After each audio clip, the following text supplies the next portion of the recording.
Okay, you've made it this far. Welcome to Lesson 9.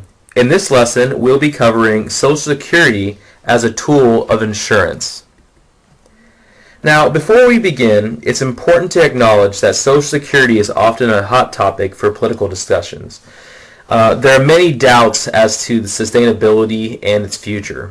The presentation that you see here was created in January of 2013, and it'll reference the 2012 Trustee Report in November 9th that states that Social Security benefits will begin to run a deficit in 2033 and begin to only pay 3/4 of scheduled benefits until 2086. It's also important to note that that number, the 2033 figure, was actually 2035 only last year. Whenever planning for retirement, for disability, and looking at life insurance, I typically discount Social Security's benefits pretty heavily. The younger you are, the more I would recommend not counting on it or discounting it. The older you are, typically I'd say you may be fine to count it, but I would say that be said for somebody that's 55 or older. 54 years or younger, you should begin to discount it. And if you're in your 30s, I personally would, and professionally, would recommend that you discount it heavily, maybe not even count on it. If it is there, or if it's paying full benefits at your retirement, I would like to personally think that you should count it for just icing on top of the cake. Not to depend upon it, though. It's also important to note that the information that you see here is purely of use for U.S. citizens who have paid into Social Security. I'm fully aware that our class has many students from other nations. The information that you'll see here is about the American Social Security system and most likely does not coincide with benefits that are offered by other nations. As of right now, I'm not aware of any country that has identical benefits. So, with that said, let's talk about Social Security as life insurance or survivor income. The basic level of Social Security as life insurance is that it offers a $255 lump sum benefit to survivors. This must be filed, I believe, within 2 years of the worker's death, and it's one of the more well-known things. Mind you, this was originally meant just for simple burial costs, things like that. You know, it's obviously $255 is not gonna carry on any sort of needs long term. But Social Security does, have a survivor benefit for people that are considered survivors.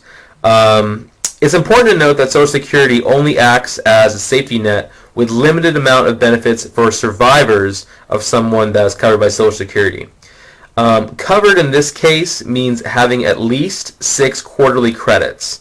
You earn quarterly credits as you earn income, and you can only earn up to 4 credits per year.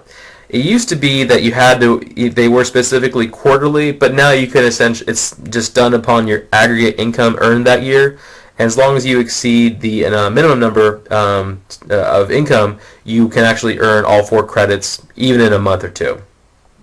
If you have at least 6 quarterly credits, this means you are currently insured, meaning you are entitled to some benefit.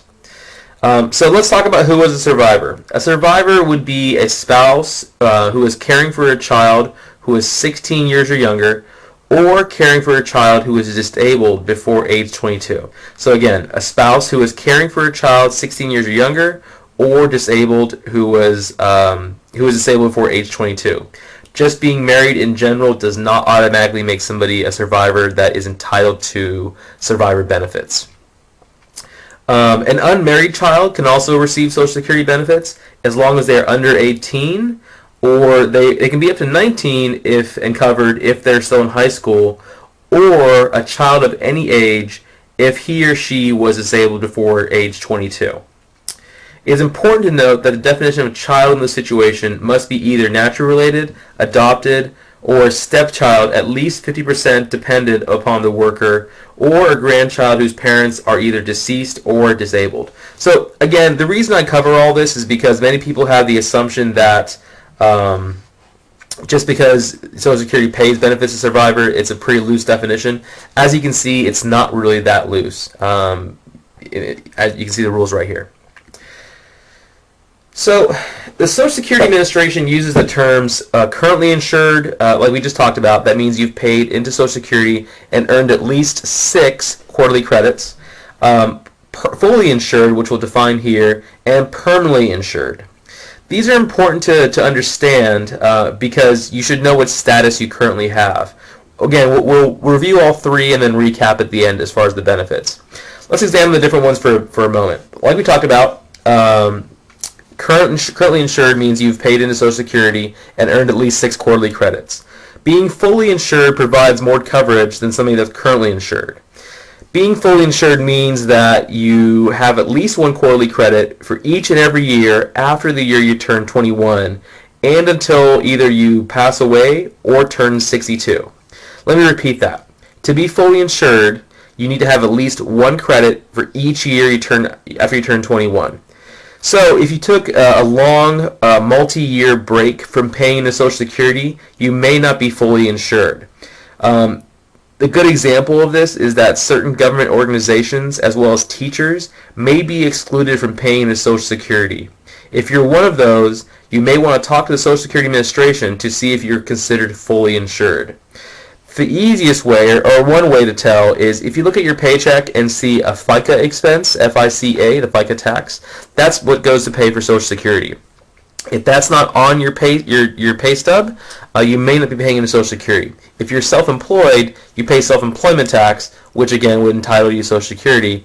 But if you are receiving your income as dividends, things like this, and you're not paying Social Security tax, FICA tax, self-employment tax, you may not be paying into Social Security. Now, if you're fully insured, in addition to what you saw on the last slide, with a spouse that has a child 16 years or below, or a child that's disabled before age 22, that spouse can also get covered and receive benefits if that spouse is age 60 or over, or ages 50 to 59 and disabled. So again, age 60 or over can receive survivor benefits, or age 50 to 59 as long as that person is disabled.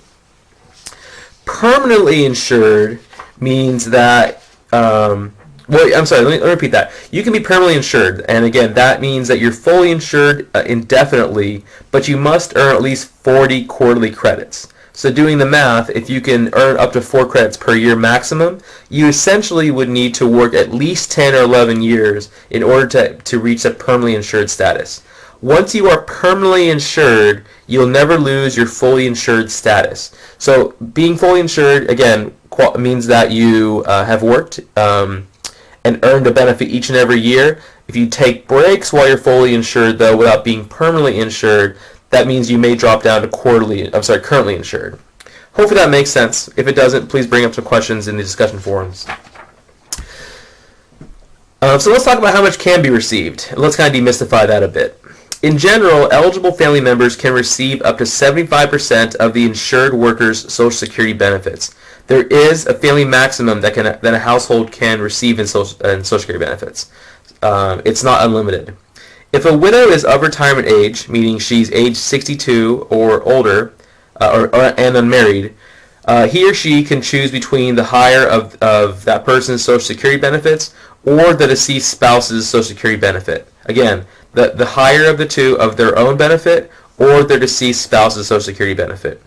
This would be very important to know if there are 2 spouses who have both worked, each earning income similar to each other and paying into Social Security.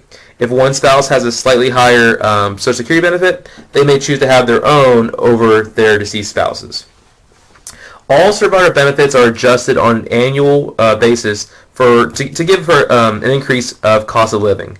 This means as inflation occurs, there is an increase in benefits to assist with an increase in the cost of living. It's important to note that if a survivor moves to another location that has a higher cost of living or takes on a more expensive lifestyle, there is no adjustment. This is why you may see a lot of survivors and retirees moving to places with lower cost of living. So the cost of living, the dollar amount you get is set, and again, it increases the cost of living annually, but does not adjust if you move or decide to have a much more expensive lifestyle. Social Security can also provide disability benefits. Just like life insurance, many people presume that they're covered under some benefit, and there's no need to get a individual policy or sign up for group benefits. In my personal experience, I've seen friends and family assume that, and I see clients that walk in the door. Professionally speaking, I would never advise that if you have the option, if you can even afford some sort of individual policy, whether it be disability or life, you should consider getting those benefits, because Social Security, again, is not very easy to understand, and the benefits are very limited, as you should see.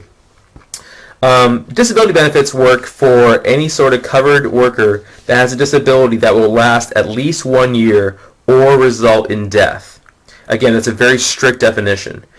As well as that definition, it's important to note that the government has a very strict definition of disability. This means that you're unable to perform any occupation.